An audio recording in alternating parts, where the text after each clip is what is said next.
Shalom à toutes et à tous. Aujourd'hui, lecture du Télim 78. Maskil d'Asaph. Écoute, ô mon peuple, mon enseignement. Prête l'oreille aux paroles de ma bouche. J'ouvre les lèvres pour des phrases poétiques. J'énonce des aphorismes venant des temps anciens. Ce que nous connaissons pour l'avoir entendu, ce que nos pères nous ont raconté. Nous ne le laissons pas ignorer à leurs descendants. À la génération la plus reculée, nous voulons raconter les œuvres glorieuses de Yahweh, sa puissance et les merveilles qu'il a accomplies. Il a établi un code dans Yaakov, institué une Torah en Israël, et il ordonna à nos pères de les enseigner à leurs enfants. Pour que la génération future soit mise au courant, pour que les enfants qui viendront à naître se lèvent et à leur tour en instruisent leurs fils. Qu'ils mettent donc leur confiance en Elohim, se gardent d'oublier les hauts faits du Tout-Puissant et observent ses prescriptions. Et qu'ils ne soient pas, comme leurs ancêtres, une génération insoumise et rebelle, une génération au cœur inconstant et à l'esprit non sincèrement fidèle à Elohim. Les fils d'Éphraïm, armés de l'arc, habiles tireurs, ont tourné le dos au jour du combat. Ils ont répudié l'alliance de Elohim et refusé de suivre sa Torah. Ils ont oublié ses grandes œuvres et ses merveilles dont il les avait rendus témoins. Sous les yeux de leur père, il accomplit des prodiges. Sur la terre d'Égypte, dans les champs de Sohan, il fendit la mer pour leur ouvrir un passage, fit se dresser les ondes comme une digue. Le jour, il les dirigeait au milieu de la nuit, et la nuit par l'éclat du feu. Il en trouve des roches dans le désert, et offre à leur soif des flots abondants. Il fit jaillir des torrents du granit et couler les eaux comme des fleuves. Mais ils continuèrent à pécher contre lui, à s'insurger contre le Très-Haut dans ces régions arides. Au fond de leur cœur, ils mirent Elohim à l'épreuve, en demandant une nourriture selon leur goût. Ils tinrent des propos contre Elohim, disant « Elohim pourra-t-il dresser une table dans le désert ? Sans doute, il a frappé un rocher, et les eaux ont jailli, des torrents se sont précipités.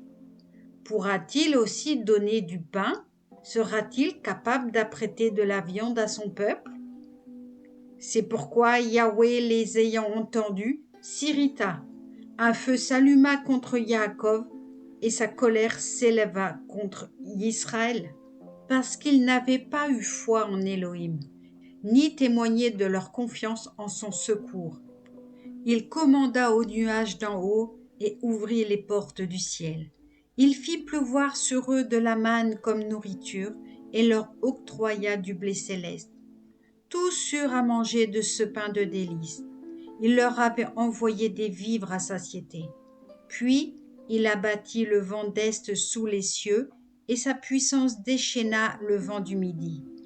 Il fit pleuvoir sur eux de la viande drue comme de la poussière, des oiseaux ailés nombreux comme le sable de la mer. Il les fit tomber au milieu de leur camp, tout autour de leur tente. Ils mangèrent et furent pleinement rassasiés. Il leur accorda l'objet de leur convoitise.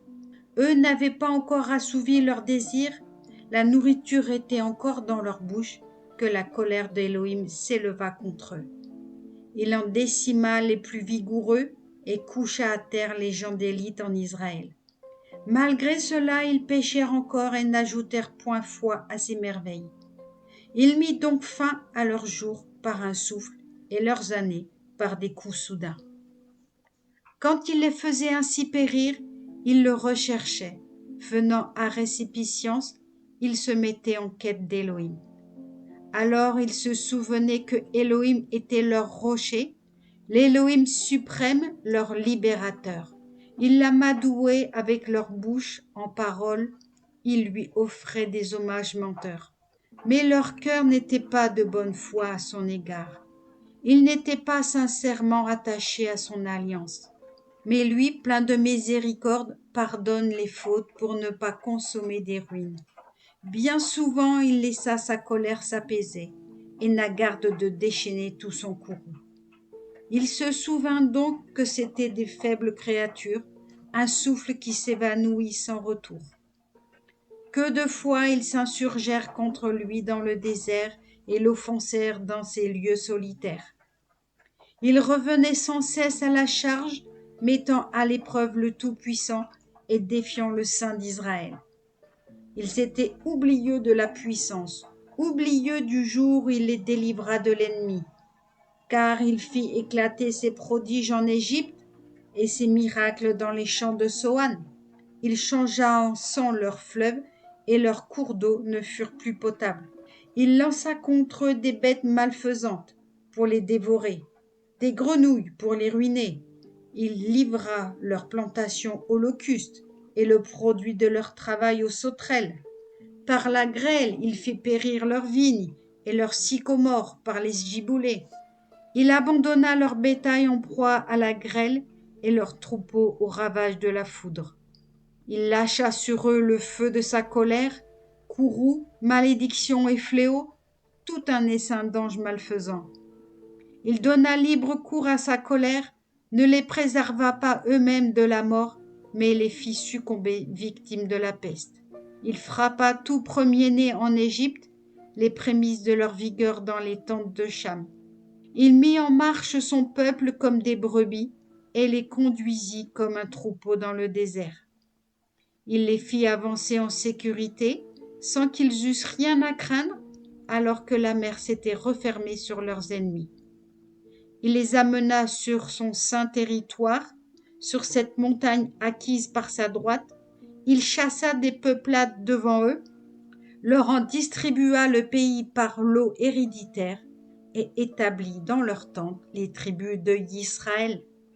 Mais redevenus rebelles, ils tentèrent l'Élohim suprême, El Elyon, et cessèrent d'observer ses statuts.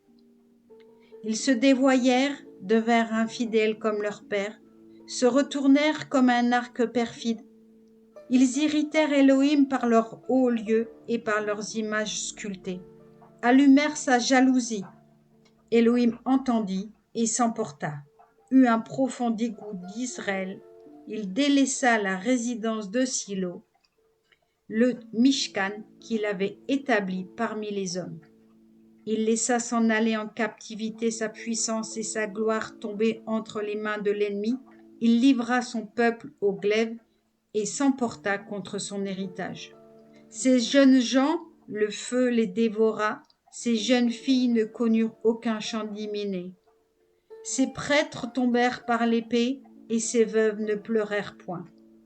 Alors Yahweh se réveilla tel un homme qui a dormi, tel un guerrier exalté par le vin. Ses coups firent reculer ses adversaires. Il leur infligea un opprobre éternel, mais il rejeta le Mishkan de Yosef et cessa de préférer la tribu de Éphraïm. Il porta son choix sur la tribu de Yehuda, sur le mont Sion qu'il avait pris en affection. Il bâtit son sanctuaire solide comme les hauteurs célestes, comme la terre qu'il a fondée pour l'éternité. Il élut David, son serviteur, et lui fit quitter les parcs des troupeaux. Du milieu des brebis allaitant leurs petits, il l'amena pour être le pasteur de Yaakov, son peuple, et de Israël, son héritage. Et lui, David, fit leur pasteur selon l'intégrité de son cœur et les dirigea d'une main habile. Amen. Alléluia.